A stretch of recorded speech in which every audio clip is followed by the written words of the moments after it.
ভেতর রকি ছেলেটার স্বপ্নটা আকাশের মতো বড়। দেশের আঙ্গিনা রাঙিয়ে ইউরোপ মাতানোর স্বপ্নে বিভোর ছিলেন। সে স্বপ্ন পূরণে ঘর বাঁধলেন বার্সায়, কিন্তু সেই ঘর নিমিষেই তছনছ।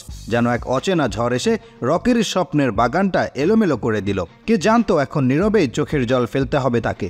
বার্সার কোচ জাভি হার্নান্দেজের পরিকল্পনায় নেই। তিনি বলছেন রকির এমন প্রতিযোগিতায় পারফর্ম করার যোগ্য হয়ে ওঠেননি। বুঝতে পারছেন কতটা অপমান। রীতিমতো ঘাড় ধাক্কা দিয়ে বের করাটা বাকি। এখন রকির সামনে দুটো পথ, হয় সাইড বেঞ্চে বসে কাটানো, না হয় বার্সা ছেড়ে চলে যাওয়া। প্রতিভা একই সঙ্গে ক্লিশে ও আকর্ষণীয় শব্দ, কেউ চাইলে রহস্যময়ও বলতে পারেন। প্রতিভা আসলে এমন কিছু যা কুঁড়ি হিসেবে অনেক দেখা গেলেও শেষ পর্যন্ত বিকশিত হয় সামান্যই। আর এই শব্দটি যখন ফুটবলে ব্যবহার করা হয় তখন কথাটি যেন আরও বেশি সত্য।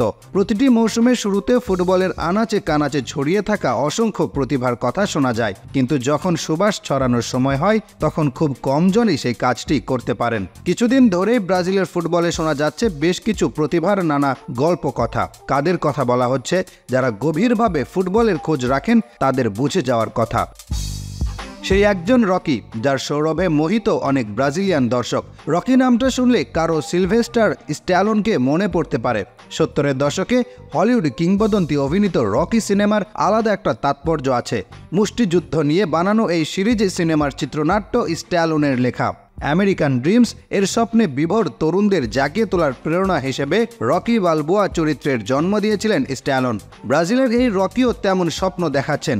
রোনালদো লুইস নাজারিও দি লিমা অবসর নেওয়ার পর অন্য হয়ে তার মতো নাম্বার 9 খুঁজছে ব্রাজিল। বছর যায় বছর আসে, স্ট্রাইকার যায় স্ট্রাইকারও আসে, কিন্তু মনের মতো কেউ মেলে না। প্রতিপক্ষের বক্সে বল পায় ব্রাজিলিয়ানদের মনে সেই আস্থা কেউ জাগিয়ে তুলতে পারেননি। কাতার বিশ্বকাপে রিচার্লিসনে ভরসা রাখা হয়েছিল, প্রতিদান মিলেছে সামান্য।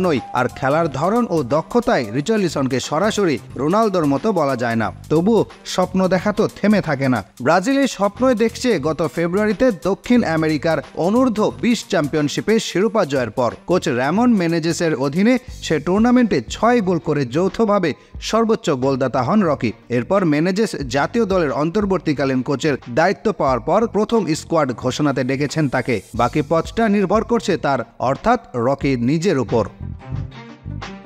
এরই মধ্যে শুধু রোনালদো নয়, ব্রাজিলের লুইস সুয়ারেজ ও ব্রাজিলের আগুয়েরো বলেও রকিকে ডাকছেন কেউ কেউ। হ্যাঁ, প্রত্যাশার বোঝাটা দিন দিন ভারী হচ্ছে।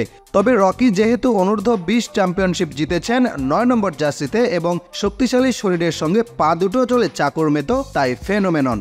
কিন্তু এত স্বপ্ন যাকে ঘিরে, সে রকি কিনা বার্সায় এসে কুল হারিয়ে ফেললেন। বার্সা এবং কোচ জাভি হার্নান্দেজের আচরণ নাকি মানতেই পারছেন না 19 বছর বয়সের তরুণ ফুটবলার।